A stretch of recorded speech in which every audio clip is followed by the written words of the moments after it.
नमस्कार दोस्तों, मेरा नाम डॉक्टर नोवेश। आज मैं आपसे जो टॉपिक शेयर कर रहा हूँ वो है जो दवाई रहती है, आयुर्वेद की जो दवाई रहती है उसका एक कालावधि या फिर उसका कुछ समय रहता है कि कौन सी दवा कब लेनी चाहिए, मॉर्निंग में या आफ्टरनून में या इवनिंग में।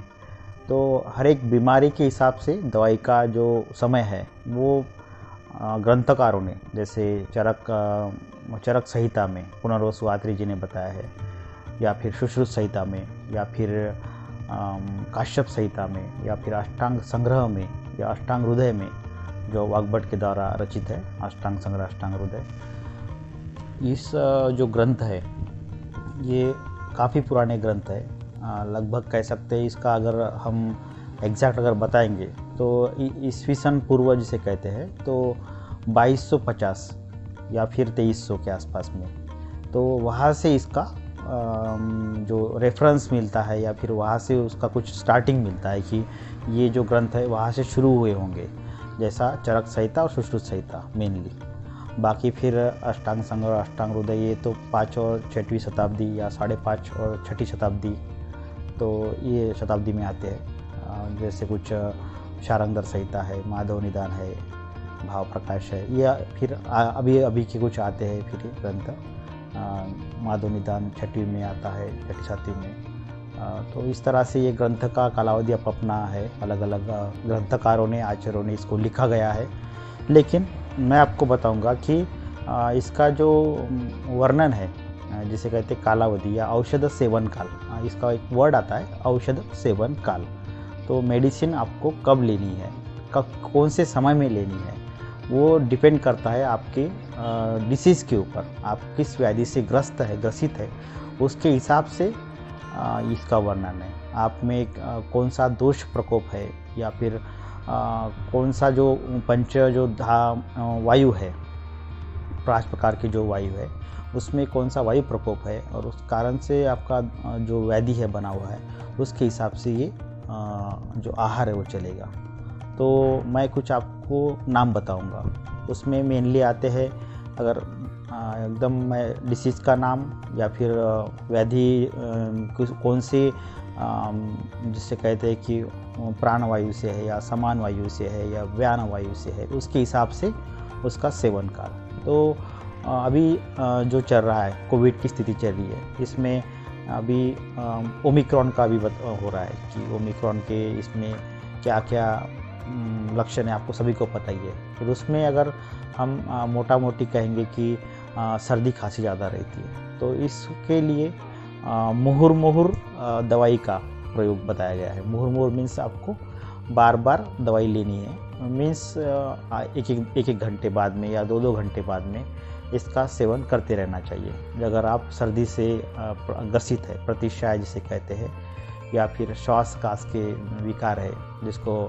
ब्रोंकियल अस्थमा कहेंगे, श्वास के इसमें कास में फिर दोनों प्रकार के कफ आएंगे, ड्राई कफ और प्रोक्टिव कफ आएंगे, या फिर उसको अलग 5 प्रकार के कास वर्णित है, तो ये अलग विषय हो जाता है। लेकिन इसमें बार बार दवाई लेने का मुहुर्मुहुर कहा गया है। और आपको हिचकी है तो हिक्का जो है, हिक्का हिचकी या हिकअप, इसको सामुद्ग वर्ड आता है, तो भोजन के मध्य में सामुद्ग, तो इस तरह से इसको रखा गया है। अगर अपान वायु का दूषित है तो अपान पे इसमें बताया गया है कि खाने से पहले, भोजन से पहले, अपाने विगुणे पूर्व। तो जैसे कोई कॉन्स्टिपेशन से ग्रसित है, जिनको कोई लैट्रिन की परेशानियां है, या फिर गुदगत कुछ विकार है, या गुदच कोई विकार है, उस तरह से अगर विकार इनमें रहते हैं तो फिर उसमें पूर्व लेना है, अपाने विगुणे पूर्व, खाने से पहले।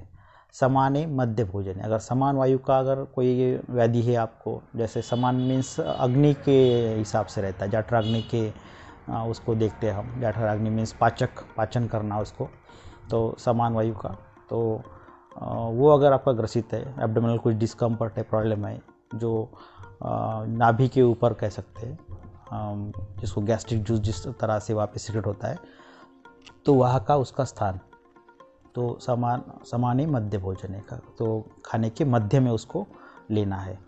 और फिर अगर व्यानेतु जो है, व्यानेतु प्रातराशस्य, तो व्यान वायु अगर दूषित है आपका हृदय के हिसाब से, व्यानो हृदय स्थितः, तो हृदय के हिसाब से अगर देखा जाए तो व्यान वायु का जो व्याधि रहता है उसमें फिर आपको व्यानेतु प्रातराशस्य, तो सवेरे का भोजन लेने के बाद में व्यान वायु दूषित के विकार में आपको उस समय दवाई लेनी है। अगर आपको रसायन वाजीकरण दवाई लेनी है तो रसायन चिकित्सा में बताया, रसायन जो दवाई रहती है वो कभी भी आप जो है मॉर्निंग समय में इसको रखना है। रसायन जैसे आप अगर च्यवनप्राश, अगर सबको पता है च्यवनप्राश का, ऐसे बहुत सारे रसायन का वर्णन है, तो उस तरह से अगर हम च्यवनप्राश को देखेंगे तो मॉर्निंग में लेना है, भूखे पेट लेना है।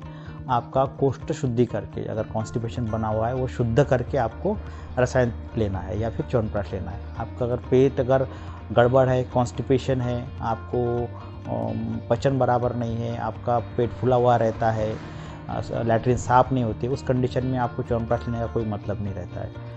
ये बहुत लोगों को पता ही नहीं है। मेडिसिन जो है मेडिकल से लाते हैं, च्यवनप्राश को खाना शुरू कर देते हैं और फिर कहते हैं कि लाभ ही नहीं हुआ कुछ, तो उस तरह से लाभ नहीं होगा। रसायन के चिकित्सा में कुछ जो है दीपन पाचन और अनुलोमन औषधि का उपयोग पहले बताया गया है। उसका चरक संहिता में हरित किरणाम चूर्णानी करके एक श्लोक आता है, तो वो पहले आपको लेने के बाद में रसायन थेरेपी शुरू कर सकते हैं। तो च्यवनप्राश कभी भी शुरू करने से पहले आपको जो अनुलोमन या फिर पेट साफ करने वाली दवाई को शुरू करके ही उसके बाद में रसायन थेरेपी शुरू करना है। वाजीकरण दवा जो रहती है, जिसको हम एफ्रोडिसियाक कहते हैं, तो वो दवाई आपको सिर्फ भोजन के बाद नाइट में लेना है उसको। अगर आपको ऊर्ध्व जत्रुगत विकार है, जिसको कहेंगे कि ये ऊपर का कोई भी विकार रहेगा आपको, जैसे सर्दी है, खांसी है, या फिर कोई नाक से रिलेटेड विकार है, मुख से रिलेटेड विकार है, कर्ण से रिलेटेड विकार है, आँख से रिलेटेड विकार है, या ब्रेन से रिलेटेड कोई विकार है, तो इनमें निशी बताया गया है। तो रात में सोने से पहले इसकी दवाई अच्छी रहती है लेना। आप ये दोनों को कन्फ्यूज़ ना हुई, सर्दी खांसी को इसमें कन्फ्यूज़ ना हुई।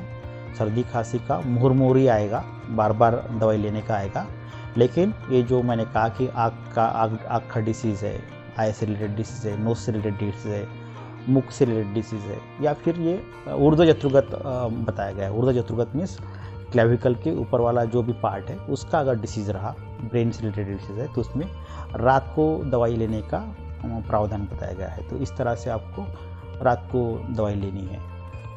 अगर कोई जो है कि समान वायु है, व्यान वायु है, प्राण है, उदान है, तो ये सभी वायु का उसके हिसाब से दवाई लेनी है। ऐसा नहीं कि कोई भी समय है और कहीं भी ले लिया, ऐसा नहीं रहता। अगर किसी का डिसीज जो है बहुत ज़्यादा जैसे कहते हैं कि अक्यूट कंडीशन में है, सीवियरिटी है डिसीज़ में, और उसमें फिर हम मैक्सिमम जो दवाइयाँ है या फिर वैद्यगण है वो मॉर्निंग में उसको चलाते हैं, उस कल्प को चलाते हैं, उस जो पुड़िया बना के देते हैं उसको चलाते हैं, जो पाउडर उनको खुद मिक्स करके देते हैं वैद्य, जो डॉक्टर्स है, आयुर्वेद डॉक्टर, वो फिर मॉर्निंग में चलाते हैं कि वो ज़्यादा कारगर हो। भूखे पेट जिसे कहते हैं हम, भूखे पेट दवाई लेने का। तो ये सभी आपको चीज़ें पता रहनी चाहिए कि ये किस तरह दवाइयाँ है ये काम करती है हमारे ऊपर, उसके डिसीज़ के हिसाब से। तो ये सब कुछ जानकारियाँ है, मैं आपको एकदम डिटेल में नहीं बता सकता, क्योंकि 11 प्रकार के औषध सेवन काल है, कई पर 10 प्रकार के औषध सेवन काल है, तो ये अलग अलग है।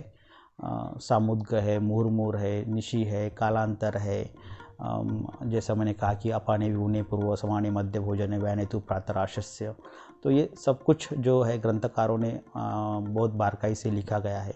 तो ये आपको आपके जो वैद्य रहते हैं, आपके जो फिजिशियन रहते हैं, उनसे आपको ये जानकारी लेनी है, और उनकी जानकारी के हिसाब से ही आपको दवाई का समय रखना है। आपके मन से नहीं रखना है कि आपको कभी भी लगा और आपने दवाई ले ली, ऐसा नहीं करना है। अगर आप कॉन्स्टिपेशन से ग्रसित है या आपको कुछ अपान वायु के स्थान, अपान वायु मीन्स आपको जो आपका एनल रीजन है उस रीजन के आसपास अगर कोई बीमारी रहती है, किसी को लंबर स्पॉन्डिलोसिस रहता है या किसी को कमर के दर्द रहते हैं, उसमें हम जो है अपान वायु का स्थान कहते हुए या उसको समझते हुए उनको फिर भोजन के पूर्व में दवाई को हम डिफरेंस देते हैं। तो ये आप सब बातें आपके नज़दीक के फिजिशियंस के साथ में उनका जो पैरामीटर रहता है दवाई खिलाने का, उसको आप अच्छे से फॉलो करिए ताकि आपको रिज़ल्ट अच्छा मिले। ऐसा नहीं कि आप दवाई ले रहे हैं और कुछ रिज़ल्ट ही ना आए। बहुत बार ऐसा होता है कि पेशेंट आके कहते हैं कि सर मुझे रिज़ल्ट ही नहीं मिला है, मैंने 15 दिन की दवा खाई है। तो हम उनको पूछते हैं कि किस तरह से दवा ली है। तो बहुत बार रहता है कि वो जो उनकी जो डोजेस है वो खुद ही मैनिपुलेट कर लेते हैं। हम कहते हैं कि 2-2 गोलियाँ सवेरे शाम में लेना है खाने के पहले। उनका एक गोली ले लिए कभी कभार सवेरे में, कभी इवनिंग में ले लिए। उस तरह से उनका जो दवाई का पैटर्न है खुद ही बदल देते हैं। फिर उसमें फिर रिज़ल्ट नहीं आ पाता है। तो डोजेज भी बहुत महत्व का चीज़ है इसमें कि किस मात्रा में लेनी है, किस समय में लेनी है। तो आप इसको अच्छे से समझ के इसको आप जो आपके नज़दीक की जो फिजिशियन है उनसे आप कह सकते हैं कि सर इसका समय क्या रहेगा क्या नहीं, और उसके हिसाब से ही आपको दवाई का रखना है, उस समय रखना है, ताकि आपको उस दवाई का रिज़ल्ट अच्छा मिले। यही मेरा ये जो आज आपसे शेयर करने का जो रीज़न था यही था कि आपकी जो आप दवाई जो चलाते हैं उसका आपको सही रिज़ल्ट मिले। आपको अगर ये सच में अगर जो मैं बता रहा हूँ ये आपको सही लगा है, आप इसको ज़रूर लाइक करिए, शेयर करिए। अगर आपको लगता है तो इसको सब्सक्राइब करिए, क्योंकि जेन्युइन इन्फॉर्मेशन मैं आपसे शेयर करना चाहता हूँ और ये करता रहूँगा मैं। तो कि ऐसा नहीं कोई मैं फेक आपको बता रहा हूँ। जो भी है ग्रंथ में लिखा गया है, शास्त्रों में लिखा गया है, उसी के हिसाब से वही मैं बता रहा हूँ। मैं अपना जोड़ तोड़ के कुछ नहीं बता रहा हूँ कि मेरे हिसाब से ये करो, ये नहीं है। जो शास्त्र में ग्रंथ में वही बता रहा हूँ, जो आपको मालूम हो, उसके बारे में मालूम हो, वो चीज़ मालूम हो आपको। जो हमारा आयुर्वेद शास्त्र है उसकी आपको जानकारी मिले, ताकि आप इसको सही ढंग से इसका पालन कर सके, दवाई सही ढंग से आप ले सकें। धन्यवाद। जय हिंद, जय आयुर्वेद।